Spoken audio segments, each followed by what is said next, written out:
Good evening. Thank you so much for joining us this evening and for that little extra wait, but it's well worth it. We really thank you for being here tonight.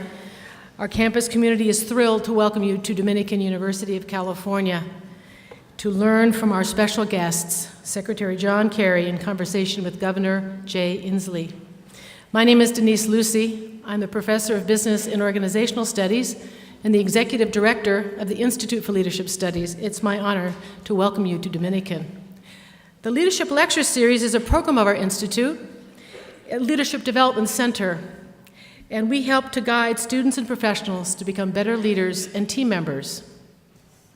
Our lecture series is in partnership with Book Passage, and the lecture series seeks to engage our students and our campus on very important and relevant discussions. This fall is our 15th year of our partnership. We've had 110 authors from around America. Yes, let's have an applause.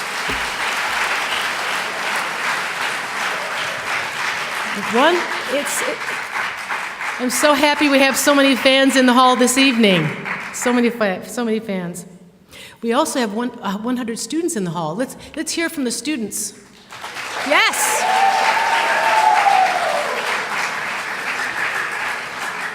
So really, Book Passage is much more than a bookstore. It's a community center. It engages us.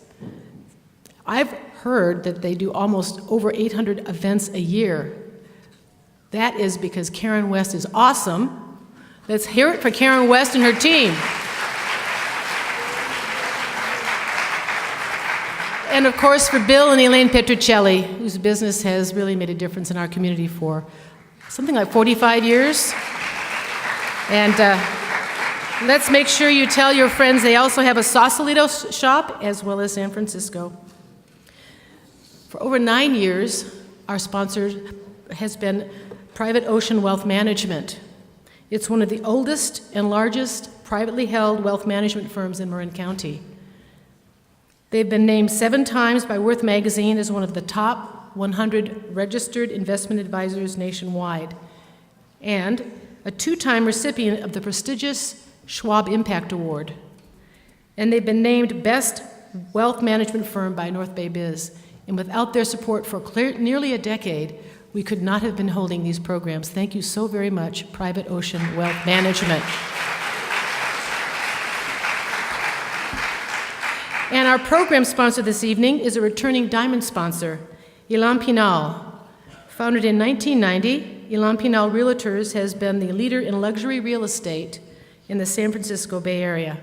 So on behalf of Dominican University of California, and express our immense gratitude to Private Ocean and Ilan Pinal for their generous support bringing us together this evening. Could we please thank them?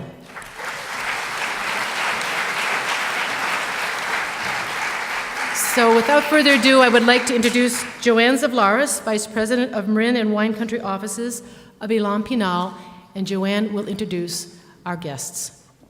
Good evening. It's good to see everybody again this year. It's an honor to be a sponsor. We are privileged to welcome to Dominican a man who has played a unique role in American history. There are few individuals who can rightfully be described as both a war hero and an anti-war hero. But our speaker this evening managed to achieve both distinctions, and in the same war. During the Vietnam War, John Kerry commanded a swift boat in the Mekong Delta and was awarded the Silver Star, the Bronze Star, and 3 Purple Hearts.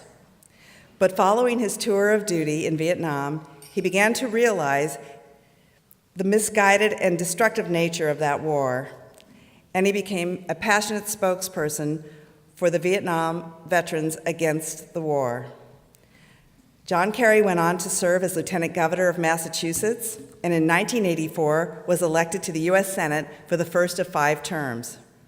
In 2013, President Obama appointed him Secretary of State. His many achievements in that role included Iran nuclear agreement and the Paris Climate Accord. His new book, Every Day is Extra, is a passionate, insightful, and often funny account of his life. Publishers Weekly says the book reveals a man of quiet, passionate patriotism, immense intelligence, and thoughtfulness. We are also honored to welcome Governor Jay Inslee of Washington, who will be in conversation with Secretary Kerry. Governor Inslee has drawn nationwide praise for his promotion of economic growth within that state and also for his strong and effective support of civil rights and the rights of refugees. Please welcome Governor Jay Inslee and Secretary John Kerry. My name is Jay Inslee. I'm governor of the state of Washington, and tonight I'm the #1 John Kerry fan in this state. And I think I probably got some friends who believe in that. And I'm looking forward to a chance to talk about what is a really great read, and a very good critic, my wife, loved Every Day is Extra. She will highly recommend it. By the time we're done tonight, I believe people will believe that as well. And I'm looking forward to this dialogue. And before we do anything else, can we give this guy a hand for leading the United States in our traditional leadership position to defeat climate change, for everything he's done? Can we just give him a hand and get that over there?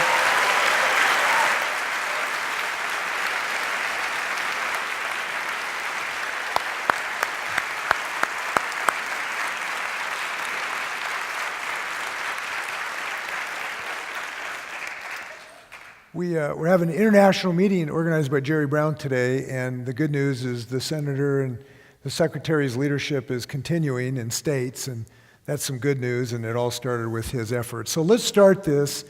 My job is to try to give people an insight into this book, and it is an incredible story. There's very few Americans who've had a life history like John Kerry, and I think we get some feeling about that. So let me start at the beginning.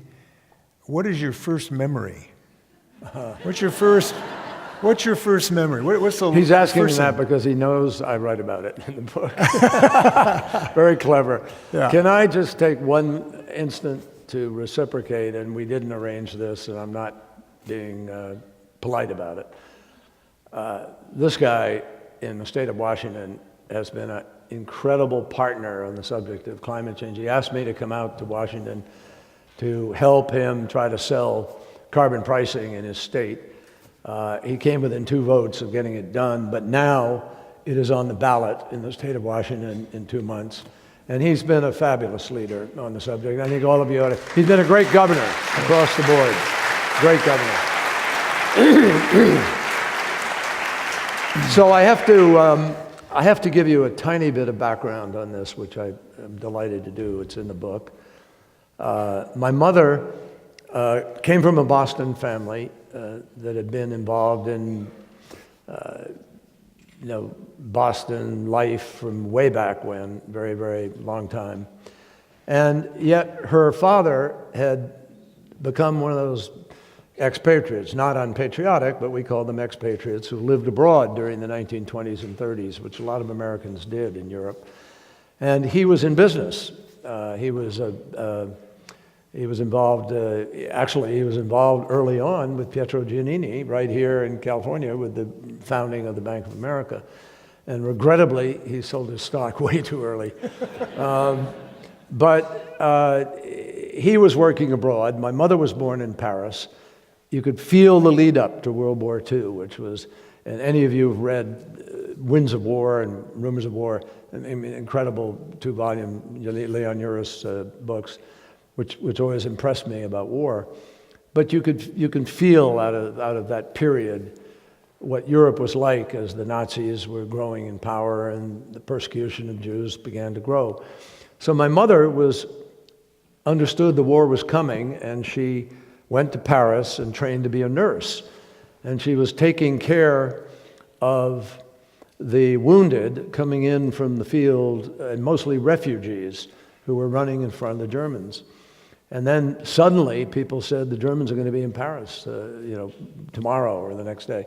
She immediately, she connected with her sister, who had just gotten married to a French artist, and a friend, and they all got on their bicycles and they fled Paris, foraged across France to get to Portugal, and eventually my mother got to the States and she'd already met my father, who had been in Europe for a summer. He was at Harvard Law School, and he came over to study sculpture, of all things, as a law student.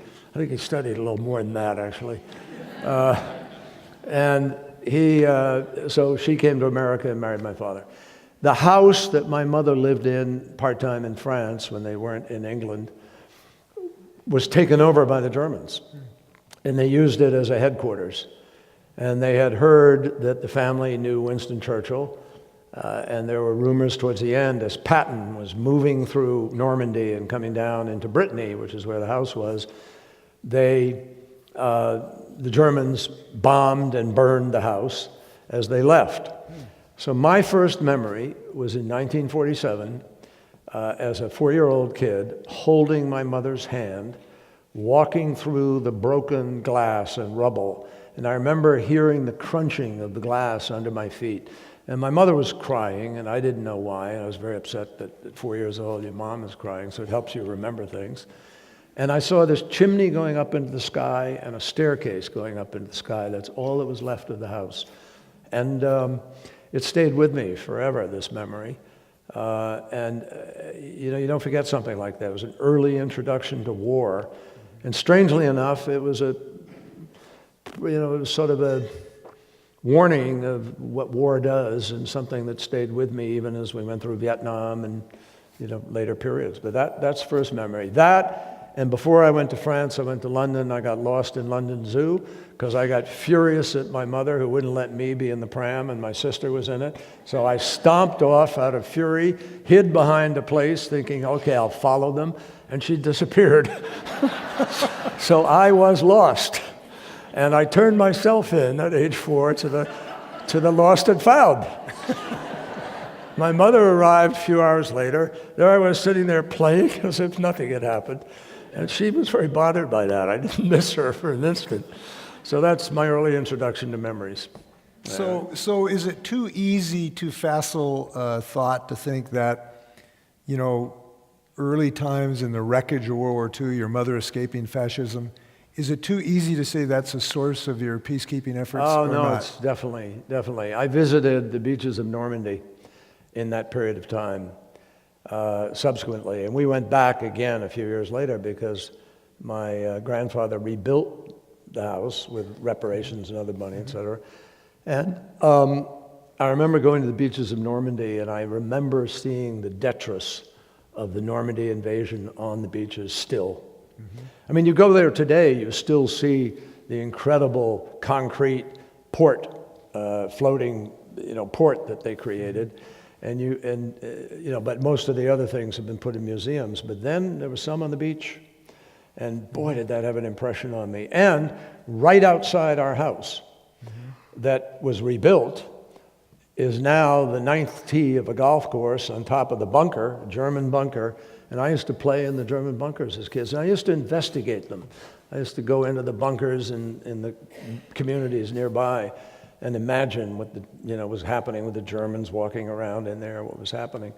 So I had a huge introduction to war at an early stage, and it had an impression on me, the cost of war, the disruption of our family, the lives that got discombobulated. Yeah. But here's the next segue. But I am a child of the greatest generation.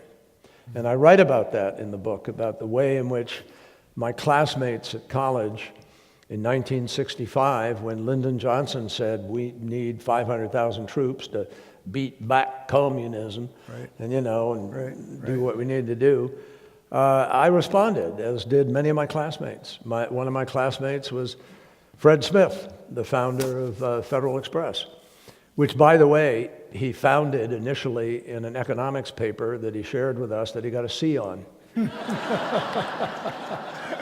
Go figure.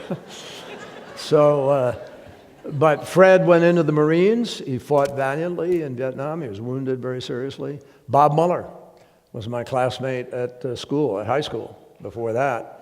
And Bob Mueller and I played hockey and lacrosse together. He was captain of our hockey team. 4 years we played together, and then he made the mistake of going off to Princeton, and I went somewhere else. Yeah. But he was in the Marines. My roommate was in the Marines. And a lot of guys went to serve. People forget that in 1965. And it's one of the reasons John McCain and I ultimately made this friendship after the war, because we went in for the same reasons. We signed up with the same sense of patriotism. and the duty to serve and a sense of obligation coming out of our lives and coming out of the experience of World War II. So we've had, I think the historian somewhere I read, we've had the longest period of major international peace between major international warfare for like 1,000 years. It's been like 73 years before a major international conflict between major powers. Some have ascribed, and now we see at least some folks in D.C. Named who want to abandon these international relationships. Is it fair to suggest that one of the reasons is people have now forgotten what happens when you abandon international alliances? Is that a fair? Well, the man you're talking about can't even remember which foot he had his bone spur on that kept him from 5.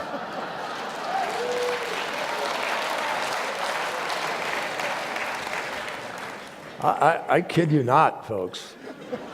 He was asked the other day, just a few weeks ago, or I saw a clip of it, which foot did you have your bone spur on?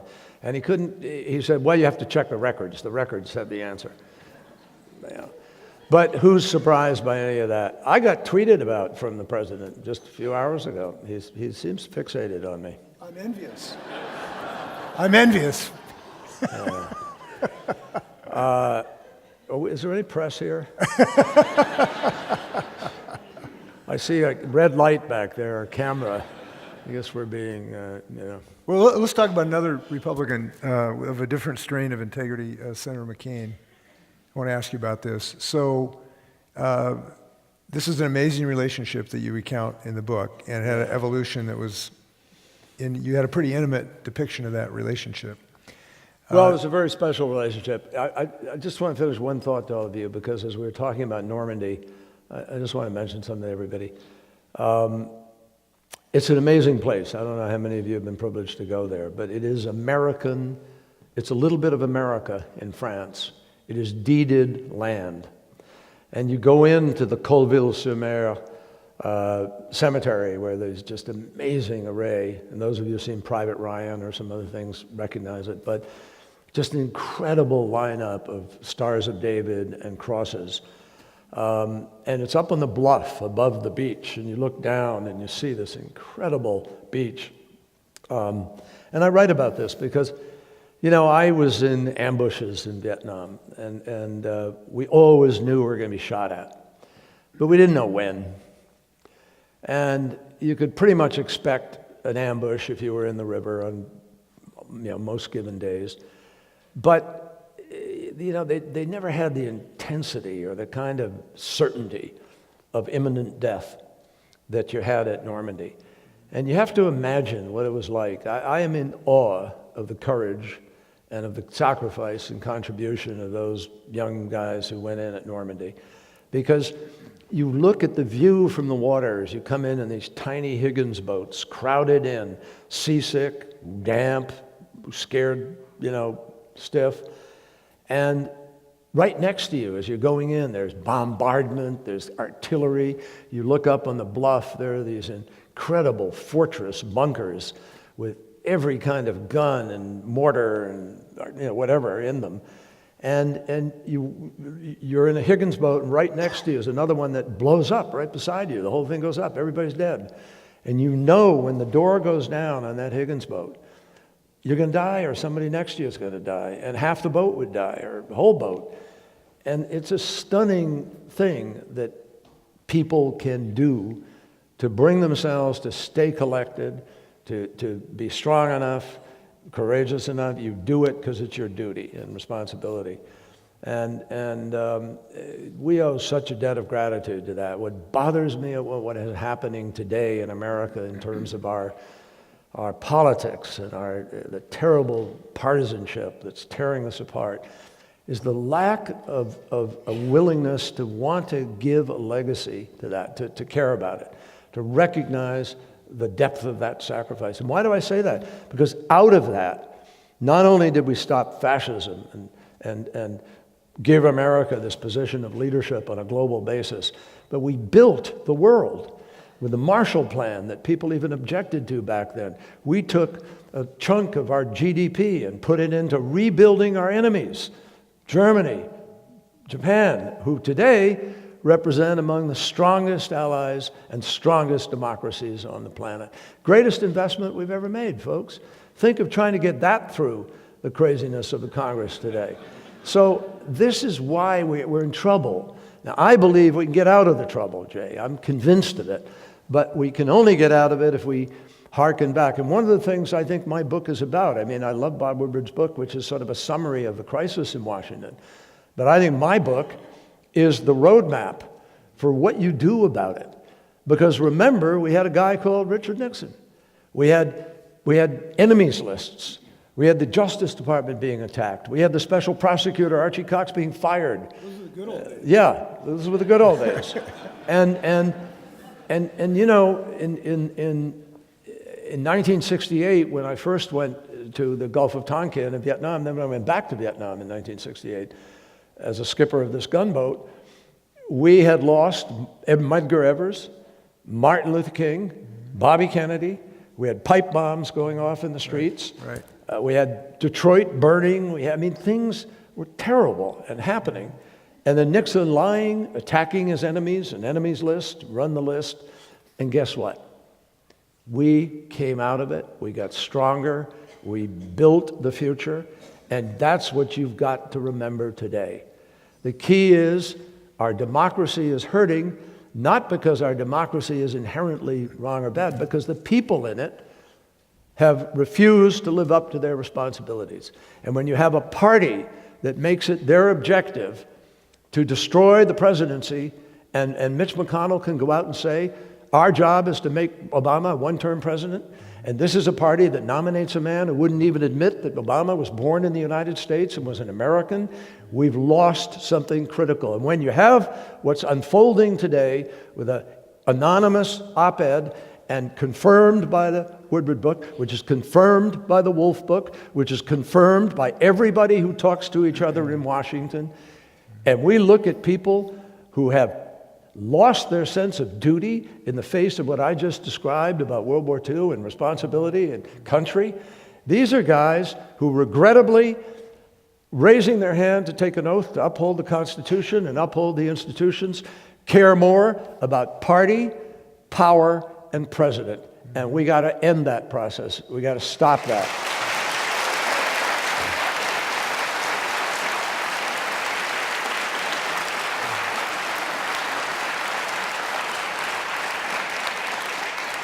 This is an editorial comment, but one of the first times I really heard you speak in depth, I was in a motel in Quincy, Washington, couldn't sleep. I was channel surfing 12 years ago, and somehow I came across C-SPAN 12 or something, and I saw you giving a speech, and I was so impressed by you at that time, looking at you between my feet, not being able to sleep.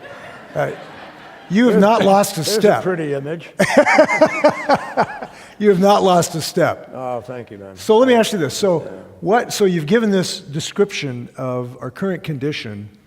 Talk about your return from Vietnam, your relationship with Senator McCain. What did you learn in that reconciliation process that you think is important today? A beautiful thing. Well, it's a great lesson for today. When I came back from Vietnam, the first thing I did was not protest the war, though I protested it within a certain number of months. But the first thing I did was I became involved in Earth Day, 1970. And some of you were there.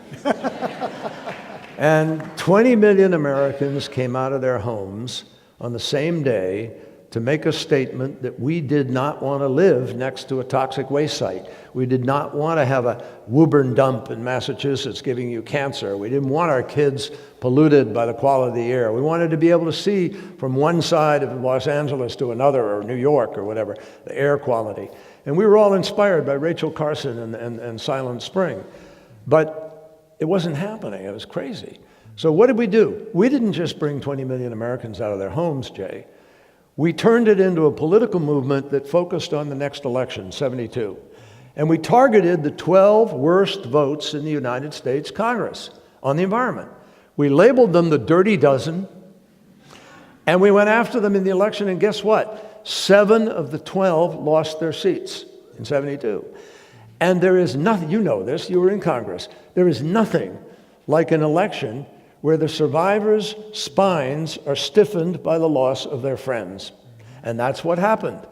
So we passed Clean Air Act, Safe Drinking Water Act, Marine Mammal Protection, Coastal Zone Management. The EPA was created. We didn't have an EPA back then. And Richard Nixon, great environmentalist that he was, signed it into law. So there we are, folks.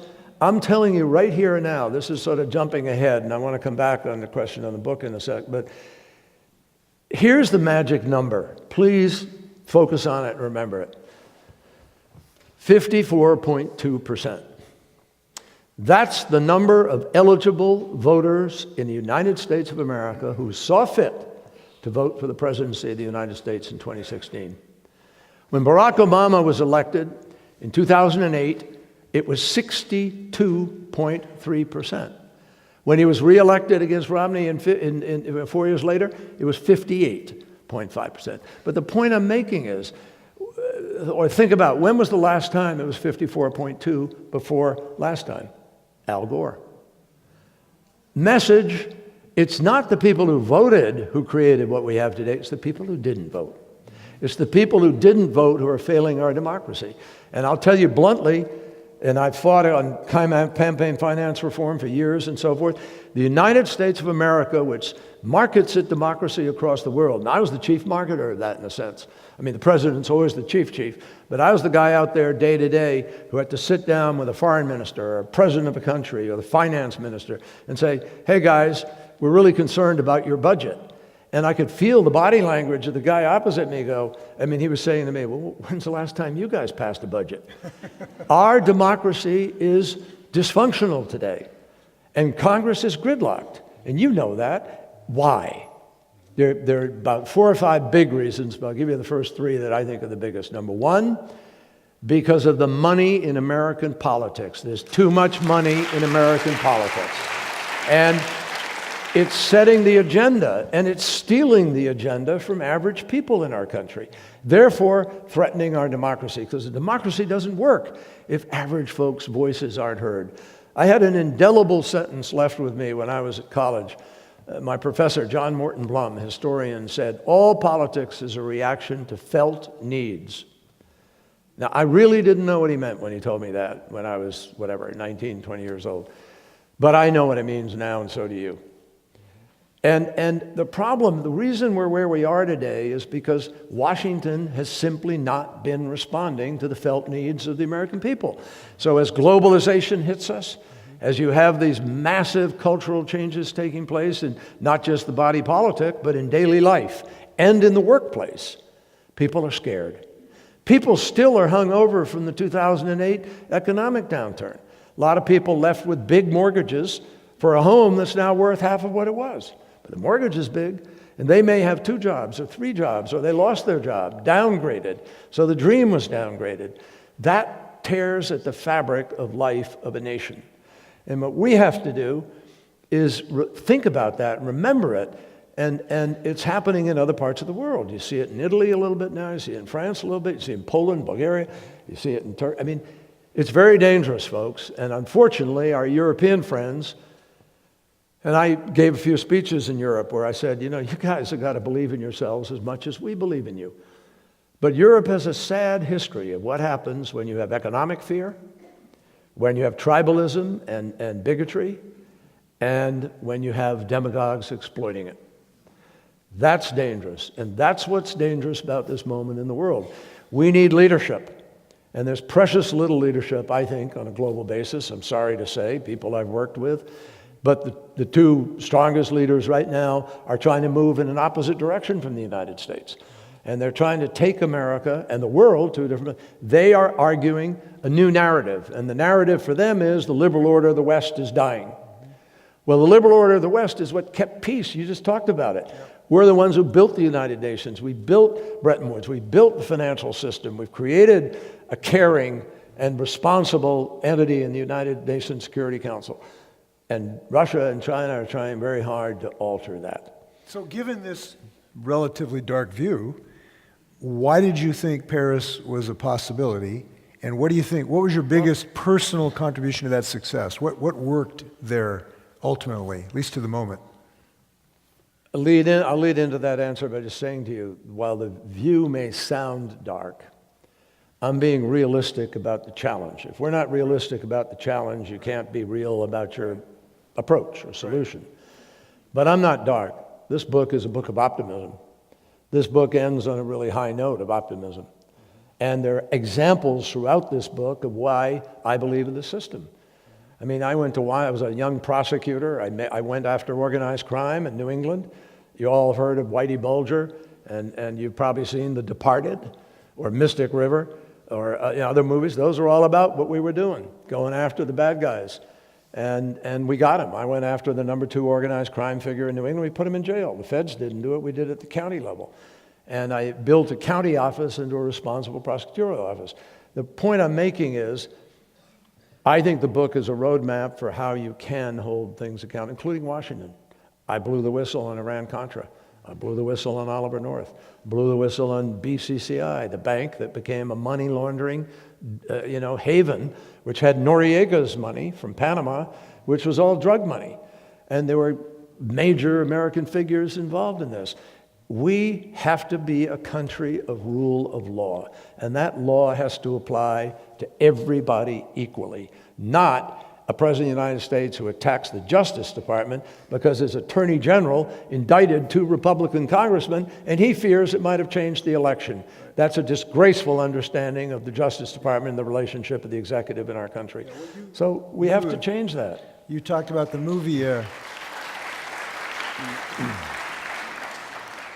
So you're suggesting the movie you referred to as The Departed is a documentary about... It's not a documentary, but it's drawn from it.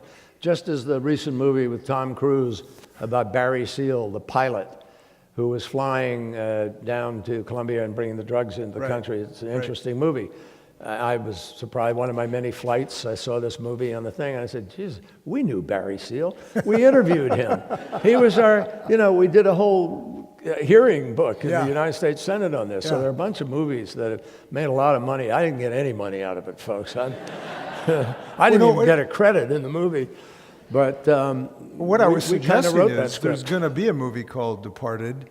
It's a documentary made in 2001 about the Trump administration. It's I'm just suggesting that this could be the case. Look, I think that truly I'm optimistic. I'll tell you why I'm optimistic, folks. I'm optimistic because of what Jay said a few minutes ago. In the last century, state-on-state violence was enormous. It was the great killer. World War I, World War II. 30 million Russians died. 30 million Russians. 6 million Jews. And then the rest of the folks in the course of the war. I mean, stunning numbers.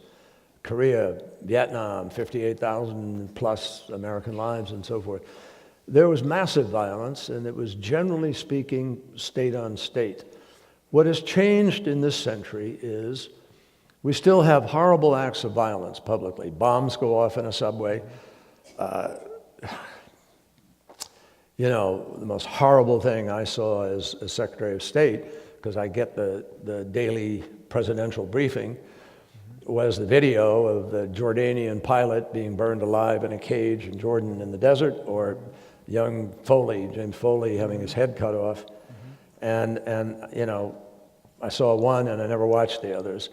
But it just, to have somebody in an orange jumpsuit in the desert is shocking to all of us. But folks, as horrible as that is, and as bad as it is, as bad as what happened in Paris is, or 130 people die, far, far, far fewer people are dying violently in the world today in state-on-state violence than any time in history, in our memory.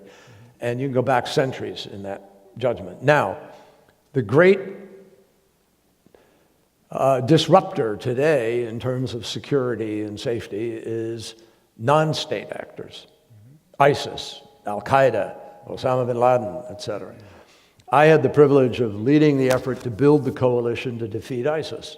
And I'm very proud of what we did. And I unabashedly say I used as the model what Jim Baker did in the first war in Iraq, where you go around, you build the coalition. So we had 62 or 68 countries ultimately came together to be part of that effort. And we had Sunni countries in the Middle East bombing Sunni for the first time because Al-Qaeda and al-Nusra and ISIS were Sunni, Arabs. And it was quite extraordinary. And, we're safer because of what we've been able to do. But we have a challenge ahead of us, Jay. There are 2 billion young people in the world, 15 years to 24 years old. 400 million of them will not go to school anywhere. And many of them are in South Central Asia and in the Middle East and Northern Africa. There are 1.8 billion kids, 15 years old or younger. And I keep trying to say to people, this is not a problem that lends itself to that World War I song, Over There. There's no over there anymore, ladies and gentlemen. People have got to tune into that. These young kids in Africa and in many countries don't have an education, they don't have a job, they don't have much of a chance in life, but they have a smartphone. And they know what people in the world have and what they're doing. And a foreign minister in one of the northern African countries, I'm not going to tell you where it is just to protect him, but we went out to dinner and I said to him, what do you do about this large minority? How do you manage it? They had a large Muslim minority in the country. And he said, John, we're scared stiff. We watch the extremists grab these kids from their parents when they're 12, 13 years old, and they proselytize to them. They pay them a stipend initially. The kids are happy as can be, and after 6 months, they don't need to pay them anymore. The kids are turned, and they're now recruiters, and they go out. And here is the most telling sentence that this foreign minister said to me. He said, John, they have a 35-year plan. We don't even have a 5-year plan. And I think of country after country in which we don't have a 5-year plan, where we need one. I see, when al-Sisi came in Egypt after the Arab Spring and the revolution there, I went to see him. The Emiratis had given him about $12 to $13 billion to sustain Egypt in their difficulties. The Saudis had given him another sort of $15 billion or something like that. And I had in my back pocket the United States of America to help them stabilize after that, $400 million. It was laughable. I didn't even raise it privately with them. I was just, I just told them afterwards, well, we're going to try and help you with this or that, because it was meaningless in a sense. We're the richest country on the planet, ladies and gentlemen. We are the richest country on the planet. China's number 2 economy to us. It's still going to be a while before they catch up to us, and China's going to have its own developmental problems. But we are not behaving like the country that built this strong world that we have, built the order, which is why President Xi of China and President Putin are attacking the order and saying, America can't deliver, America can't make it anymore. And I look at things in the country, and I say to myself, we can do these things. We're the country that invented the internet. We're the country that went to the moon. But you know this as governor. We're not building any great national project in America. Just in Washington State. Washington State. Jerry Brown is trying to do a high-speed rail. Right. In New York, the Port Authority is building LaGuardia, rebuilding. But name for me the great American enterprise that will, put us on track. Show me. China is spending $1 trillion on the One Belt, One Road initiative, which touches 68 nations. They're putting $500 billion into the building of technology and research centers in all of those countries that touch on the One Belt, One Road. They have built a railroad from China that takes freight cars, that takes freight from China to Europe. 49 different routes touching, I think, on now 7 countries or so. It's cheaper to send goods by train from China to Europe than it is to go by the sea lanes or by air. So, I am so bullish for our country. I want our country to be doing these things. We can do them. And we don't need to tax people into oblivion to do that. There are private sector incentive things that we could do where we have a discount at the federal window to make a deal a little more attractive for companies to go in and do an infrastructure deal, where that infrastructure has a revenue stream. Transportation, energy, water, you all pay for it. Therefore, there's a revenue stream. So you could actually leverage investment from the private sector, and for every $1 billion you put into infrastructure, you get 27,000 to 35,000 jobs. Well, we could also have an administration that puts money into infrastructure instead of tax cuts for the top 1%, too. We could do that, and that would be helpful. It's one helpful thing we could do. Tell me about... When you mention that, just one sentence to you. Yeah. 52%, 51% of America's income goes to 1% of Americans. Bluntly, I will say to you folks, that is not a sustainable political or social equation. It has to change. As long as that's happening, we're begging a problem. But just to come back to the optimist, so why in all of this? I'll tell you why I'm optimist. Because of what I said to you about Earth Day. Because of your power, our power to organize and take that 54.2 up to 65, up to 70. We can do that. We can harness the energy of the younger generation. Historically, young people have always been the agents of change. They're the ones who, moved things in New Hampshire that produced Gene McCarthy's, proximity to Lyndon Johnson that made him decide not to run. It's young people who did the civil rights movement, went down south, did the freedom rides. Young people did the earliest part of the peace movement, et cetera. David Mixner, Sam Brown, young guys, my contemporaries, our contemporaries. Yeah. So, but here's the reason to be optimistic, folks. We're doing things, despite what I've said to you about some sectors of our economy. We are inventing cures to diseases we never thought we would. We're curing smallpox, curing tuberculosis, there are all kinds of things we're doing. Cancer, now because of the genome, has specialized, individualized treatments that are unlike anything we've ever known. People are living to be much older than they ever were before, living better because we get hip transplants or knee transplants, which would have killed you years ago because you couldn't move around. We're living a better quality of life, higher quality of life. If you're a woman in the world today and you're pregnant, you are 50% more likely to give birth to your child and live through it, and your child's 50% more likely to live and to go to school and be fed. We are on severe poverty. When I was in college, severe poverty was 50% of the world. Today, for the first time in our history, severe poverty is under 10%. And 15 years ago, Korea was an aid recipient. Today, Korea is a donor country to other countries. So I see 450 million people who've come out of poverty in China who are now middle class. You see them all over the streets of San Francisco, all over New York. They're traveling, they're spending money. 400 million people in India. There's a growing middle class in much of the world. So our key is not to sit around and let the demagogues tell us that we can't do better in our politics or something. Our key is to harness this energy effectively, push back against the pessimism, and recapture the agenda for the next generation. And it requires dealing with climate change, dealing with these other things. But there's opportunity in all of that, folks. You know what the solution to climate change is? Energy policy. We don't have to wait 20 years to solve the problem. You know this. Today, there are solar projects being let in the world for 2.9 cents a kilowatt hour, for 3 cents plus a kilowatt hour. It's actually cheaper today than coal. But coal is our great bane of our existence.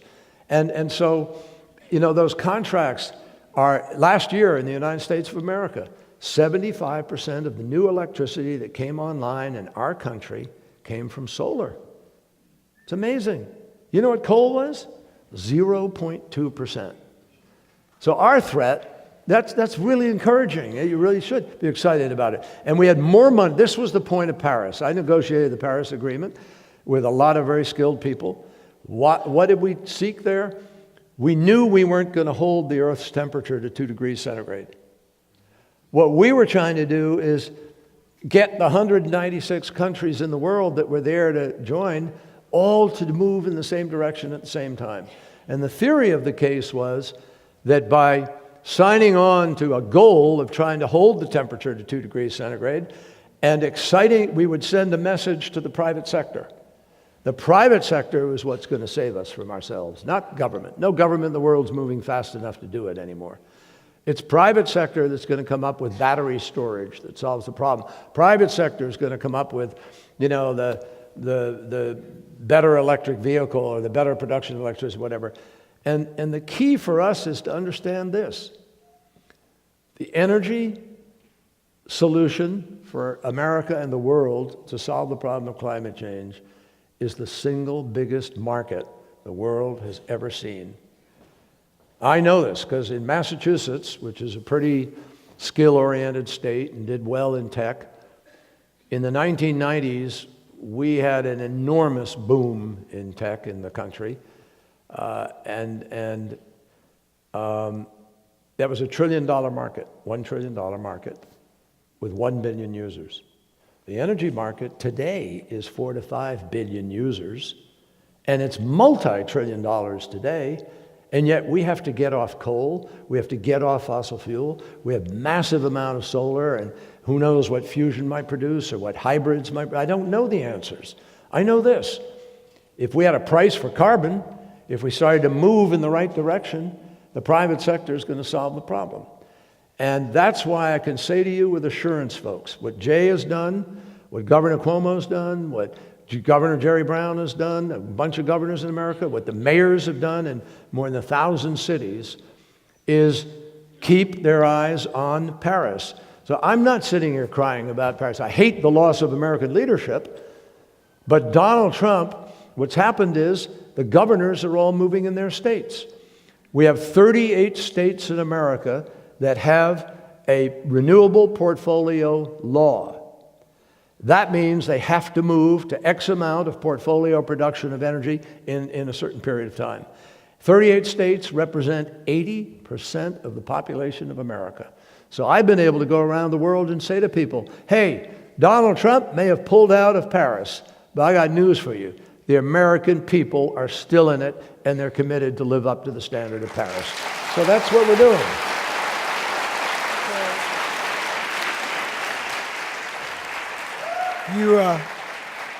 You'll be pleased to know that the United States Climate Alliance, this is something Jerry Brown and I started with Cuomo. It's 16 states, 1 territory. Today we presented to the world today here in California at Jerry Brown's event. And that group represents 40% of the U.S. economy. It would be the 3rd largest nation in the world if it was a separate nation. I'm not suggesting that it should be a separate nation. That'd be a little too radical a concept. But I think we have succeeded in convincing the world that we're still in it. Absolutely. And with best news, to me, by the way, I just want to make one editorial comment. I say the best news in the world today is after Trump purported to pull us out of Paris, and as you know, he can't until the first day of the next presidency, so we're still in it. Yeah. Not one single mayor, not one single county executive, not one governor, not one president, not one leader in the world today has followed Donald Trump over the cliff of climate denial. So there's some good news on that, so that's good news. Yeah. So let me ask you, so in Paris, what would you consider your most personal contribution to that success? What did you do that was most important that you were there and not some other Well, schmo? I think there are 2 things that I am proud of. One, within 4 weeks of being Secretary of State in 2013, as chairman of the Foreign Relations Committee, I'd gone to China a number of times and worked with Xie Jinping, you know him, who was the Chinese representative on climate. And so I had a relationship, and I called them up and I said, guys, I'm coming over as secretary, and we're not going to fail again the way we did in Copenhagen. We have to change the dynamic. I want to start a working group with you, and a goal is to try to get our 2 presidents to be able to stand up and announce our joint emissions reductions, so that instead of China leading the G77 against anything, we're working for something. So I went to China, got it done. We announced the agreement, the working group. 1 year later, President Obama stood up in Beijing with President Xi, and together, China and the United States announced they were going to Paris to make it a success, and they were starting by showing the world what our reductions would be. Thank you. And that set the difference. Now, in the doing of that, Donald Trump lied so boldly to America when he got it. I know. You're surprised. I know. How could I possibly be true? I know. You're shocked. It's like Rick in Casablanca. What? Gambling? How could it be? But anyway, that's so I'm glad that happened. But the other thing that happened is we were starting to get stuck in Paris. And I'd gone back to my hotel because I thought things were moving smoothly. I told my chief of staff, call me if things go off the rails. And I got a call at about midnight or something back at the hotel. So I saddled everybody up. We went motorcading out, got to the Bourget, Le Bourget, where the place was. And I went into this huge room where there was a huge rectangular table with 50 delegates around it who were the designated people working on this thing. And I listened to debate for about half an hour, and my blood began to boil because they were retreating into the separation of developed and developing countries. And the notion was, we didn't cause this, which is legit. Why do we have to be part of it? And the argument was that the developing countries were increasingly contributing to climate change. As a group, they were now producing larger and larger percentage, so that it got to the point where if just China and the United States went to zero, you couldn't solve the problem. So that's why we had to bring everybody on board. And I went in and I basically, I used seniority. I did. I kind of used seniority and experience, and I went through it, and I said to everybody there, okay, folks, I have great respect for what I do here, but I got to share with you something. Yeah, good. I'm glad it worked. I was in Rio. I was in Copenhagen. I was in Buenos Aires. I was here. I've heard this argument. And let me tell you something. This is not a division of the spoils. This is the single, because there's a phrase in the climate negotiations called shared responsibility, but different. Distinguished responsibility, yeah. And so the idea is you all share some responsibility, but you have different obligations of what you do. And I said, this is the king of all agreements in which you have a clarity about different responsibility. And guess what, folks? Nobody's put a burden on any of you. You've each designed your own program. This is the mother of all shared responsibility and whatever. And it ended. It ended the debate, ended the division, and we went on the next day to pass the climate agreement in the plenary session, with a couple of people trying to resist up to the last minute. But even then, I mean, I remember getting on the phone to call the First Lady of Nicaragua because her delegate was acting out. And I said, Madam First Lady, you do not want to be the country that is blamed for this not happening. And about 10 minutes later, he shut up and went back to his seat, and we got it done. That's how it works. Well, thank you. Thank you. Yeah, we're going to take some questions now. These are great questions from the audience. By the way, how about thanks our host for hosting this book passages. Thank you very much for what you're doing. Can I not just thank Dominican, but I really want to thank Book Passage, which is an extraordinary bookstore. That's what I'm talking about, Book and Passage. They're great. Elaine Petrocelli and Book Passage are fabulous. And you can go down and buy a lot of books. So here's a question. What stories do you tell your grandchildren? What stories do you tell your grandchildren? I don't know, green eggs and ham. I make up stories. I'm a pretty good story maker-upper. I talk about, not for this kind of thing, folks, but in life. I love making up stories. And the usual things that kids love are, princesses and princes and whatever, and a happy ending. Because they won't go to sleep otherwise. Yeah. Well, my favorite picture in the book is you with your granddaughter signing the Paris Agreement. This is a heartwarming picture. It's picture, and that'll give you some it happened. hope. My daughter arrived at the UN with my granddaughter Isabel. It was 3 years old, and for some reason, I wasn't watching what was happening out on stage, and my daughter had gone off somewhere, and I was playing with Isabel, and then I had her in my arms. And suddenly, this person came up to me and said, they just called the United States of America to sign. And I said, what? Oh, my God.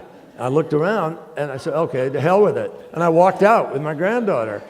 And it was not calculated. I had no idea. The reaction was stunning. The place erupted because she was the symbol of the future. It was really beautiful. Yeah. And by the way,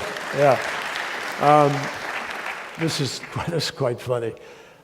You look at the picture and you see her very intently watching me as I'm signing. So she's being held like this, and I'm signing like this, and the book is right here. And when I pick her up afterwards, I take her back to give her to her mommy, and she grabs her mommy and says, Mommy, I know signed paper. She thought she should sign the agreement. She should sign the agreement. And Hey, she's the one at stake. She was very upset that Grandpa had stolen this opportunity. You have no idea how viral that picture was. Maybe you do. It went It's a around great the picture. world. Buy It's a the great book. picture. This picture is worth it. Buy the book. In the book. Next one. What is your passion these extra days? What is your passion these extra days? Well, my passion is my grandchildren. My passion is a quiet moment, if you can get one, down in Martha's Vineyard Sound and on the islands there, which I love dearly. I haven't had a lot of it because most of the summer was spent writing the book and last year and a half. But none of us can pursue our passion right now. I mean, my passion right now is getting things done on climate change. What was the most difficult part? What was of the book? What was the most difficult part to write for you? Well, there were tough chapters to write. I loved writing the middle part, the first and middle part of the book because it was very personal. It was about my family, it was about life, it was about me, it was about college, about Vietnam, about the war, about going to war and all those things, about early failures and other things. I loved writing about, I have chapters on the old Senate, on the new Senate. That was a lot of fun. That was sort of politics in a funny way. Great stories I have to tell you folks about. I don't know if I dare tell you one of them. I see this little red light on the thing there. It's in the book. There's a word in the book that was used by Donald Trump in his interview with Billy Bush on the bus. But it was a senator who spoke it on the floor of the Senate. The first day I walked onto the floor of the Senate. I walked on, and there was big Hal Heflin from Alabama, and he was holding forth with a group of senators, and I thought, wow, I'm in the greatest deliberative body in the world. I'm walking up, and Ted Kennedy's introducing me, and the words I hear are, George Bush was vice president to Reagan at the time. He said, wow, George Bush couldn't sell pea on a troop train. And I'm said, well, that wasn't from the Federalist Papers, was it? So what happened to the deliberative body? But when I arrived in the Senate, I had as many daughters as there were women in the Senate. Yeah. 2. Yeah. And then one of them was defeated, Paula Hawkins from Florida. So we've made a lot of progress since then, and the women have brought just a spectacular balance and sense of priority, and there need to be more of them in the United States. Well, you'll be pleased.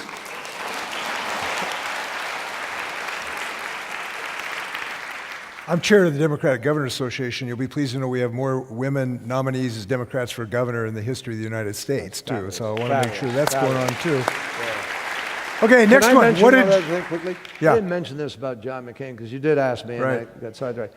John McCain and I, in that flight over, when we made an agreement, we said we were still at war with each other here in America in the late 1980s, early 90s.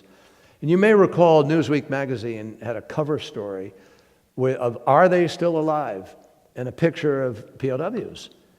And there was the Rambo mythology and all this stuff had grown up. So people believed that we'd left people behind. And John knew, he was sort of disturbed by it because they had a code, the prisoners had a code, and they memorized the name of every single person they heard had been taken prisoner and where and when and everything. So he, had questions about this mythology, but we knew that to build a relationship with Vietnam, which we thought was worthwhile, to begin to be more involved in Southeast Asia, to represent America's interests in the long term, we needed to make peace with the Vietnamese. We also needed to make peace with ourselves at home. So John and I set out on that quest, and for 10 years we pursued it with President George H.W. Bush, with President Clinton, and we got there. And I made 25 trips to Vietnam. We went helicopters, landing in hamlets again with 1,000 people gathering around the helicopter. They hadn't heard that sound since the war. I mean, we did amazing things. We interviewed General Giap. We interviewed the jailers of John McCain and prisoners and so forth to get any inkling of whether anybody had been alive. And in the end, I went to Vietnam with John McCain after we'd made this pact, and we worked together side by side at hearings where people accused him of being the Manchurian candidate, that he had lost his mind in the prison. This is the right wing, which you can understand why John stood up in the future. And you may recall what happened in South Carolina when he was accused of fathering a black child and blah, blah, blah. Horrible stuff. And sometimes I had to put my hand on John's arm and say, John, hang on, man, don't, you know. He wanted to leap out of his seat and throttle somebody. But we stood alone I write about it, in his cell, in the cell he spent several years of his life, just John McCain and me. And asked him, you know, a few what I thought were not indelicate questions, just talk about it. But I thought to myself, and I believe this to the core, we found common ground together in this endeavor, and particularly in that prison cell in Hanoi. And I thought to myself, by God, you know, if a prisoner of war who was pro-war and came back angry at the anti-war protests, and one of those protesters can stand in the cell of that prisoner, and there is forgiveness, and there is a sense of possibility that we're working together bipartisanly. If we can do that there, we can do anything here in America to bring people back together and make things happen. And that's a really important story. Yeah.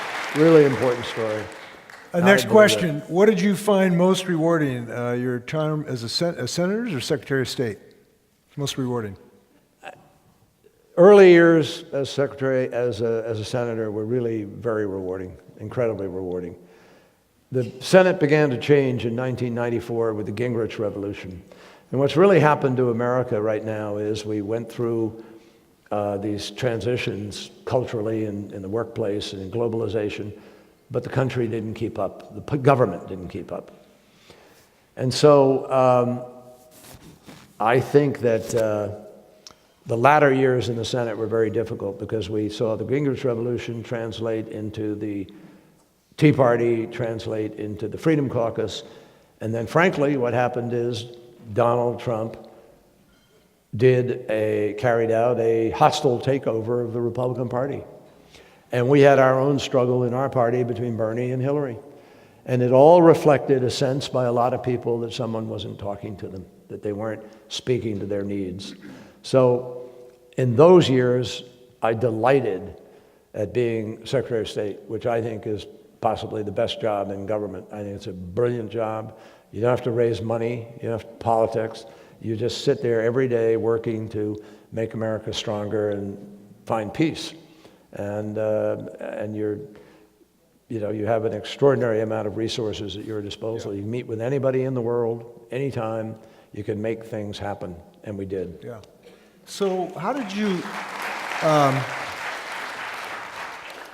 one of the more difficult things reading about your story to me of your life would be figuring out how to deal with at least what I would have had, which is a lifetimes of anger regarding how you were smeared in your presidential run, regarding your military record. I have to believe there's some anger there at the unjustness of that, that how could life deal you that terrible card, and how could people do that? How did you deal with that? Did it work to deal with it? Are you ready to go off at any moment right now? The answer is, here's the answer, as you'll read in the book, folks. You know, I've led a kind of Forrest Gumpian life. I mean, really. You know, when I was 18 years old, I walked into a house to connect with a young woman who invited me down to visit for a day, and there was President Kennedy standing at the window. And he turns around, they're waiting for me to go sailing. And he walks up to me, and I don't even know what you'd say. I said, "Hello, Mr. Kennedy." I didn't know you say Mr. President. And he asked me what I was doing. I said, "Well, I'm working for your brother in the campaign for the Senate." And he said, "Oh, that's going pretty well, isn't it?" I said, "I think it's pretty good." He said, "Where are you going to school?" I said, "Well, I'm going to Yale." And I grimaced because he's a Harvard guy. And he looked at me and he rolled his eyes. And he said, No, don't worry about it. I'm a Yale man now too. And this was the year he'd just gotten his Yale honorary degree, where he said, "I now have the best of two worlds, a Harvard education and a Yale degree." And so we laughed about it, and it was amazing how he relaxed. We went out sailing. I went out sailing with the President of the United States. Lying there. It's a great picture. It's in the book. Yep. And then John Lennon. I got to meet John Lennon. The country was trying to take his visa away and deport him, and so I got to know him because I was a veteran and sort of a cover, and so I introduced him at an anti-war rally. I have a great picture in the book of John Lennon and me. It's one of my favorite pictures in life. And then once I was playing hockey out in Idaho, and this guy falls in front of me, and I tried to jump over him because I'm skating fast and I didn't want to hit him. And I jump over him. I think I'll slide on the ice, but he starts to get up before I've passed him. So he hits the back of my legs, and legs go up and face goes down, plant into the ice, crack all across the rink, busted nose right then and there. I turn around to talk to the guy who did it to me, and you want to know who it is? It is Forrest Gump, Tom Hanks. I swear to God, this happened. And so I said, "What do you say? Life is like a box of chocolates?" I don't know. I mean, seriously. He's a great guy. I know him, but I've never told the story publicly until the last few days in this thing. I spared him. So you're telling me you weren't angry about that smear? I was angry. Was I angry? I was furious at the time. And I write in the book about, we had a big debate in the campaign. My advisors were telling me that we won the battle of the news, that the Wall Street Journal, the Washington Post, the New York Times, the Boston Globe, the Miami Herald, the Chicago Tribune, every paper in America covered my record, covered my guys who were with me, saying they were full of it, telling the true story of what happened, and everybody argued. It doesn't register in the polls. It's not a big problem. Don't waste the money of the campaign and don't waste your time. I saw one of the ads when I was in Ohio, and I called the campaign that night and I said, "Guys, I'm sorry, I just saw this ad, and if I saw that ad and I was undecided, I wouldn't vote for me." I said, "You got to be on TV." So the campaign had some fights. They cut an ad. It was supposed to be on. I learned later after the campaign it didn't somehow get up. And I admit in this book, I should have stopped the campaign. I should have done what Obama did with Reverend Wright and explained the entire thing to the country in a speech, should have laid it out. I wanted to, and I was persuaded otherwise by people. And ever since then, as Secretary of State, I have never, ever, when my gut tells me I got to do X, Y, or Z, I'd absolutely go with my gut. I did it as Secretary. That's why I negotiated with Iran. That's why I pushed the other things. And it makes all the difference. You're liberated. That's why I didn't let the anger get at me, Jay. Good. I decided consciously, I'm not going into a funk. I'm not going to let anger devour me. I've been through a tough time. I lost a race years ago in Massachusetts. I know what it's like to lose, and here's the biggest thing, and I write this in the author's note. That's what Every Day is Extra is. Yeah. Every Day is Extra was a gift to those of us who made it back, knowing that so many others didn't, and we had a responsibility to live a life of purpose. And if I just went down into my teacups and said, I'm going to feel sorry for myself, I would have been dishonoring that. And I write the last sentence of the author's note. There are worse things in life than losing an election or losing a debate. The worst of all would be sitting on the sidelines, being indifferent to a problem. And I believe that very deeply. So that's how you feel. Well,